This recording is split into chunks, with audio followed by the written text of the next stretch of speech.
কিছু স্বপ্ন, কিছু মেঘলা, কিছু বই টই ধুলো লাগা, কিছু ইচ্ছে সাড়া দিচ্ছে এই বসন্ত রাতে জাগা।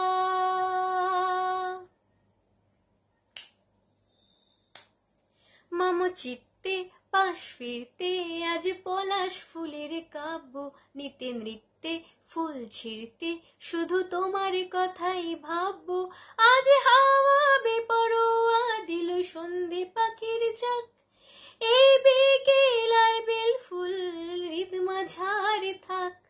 নীল দিগন্তে ওই ফুলের আগুন লাগলো লাগলো, নীল দিগন্তে বসন্তে সৌরভের শিখা জাগলো, বসন্তে নীল দিগন্তে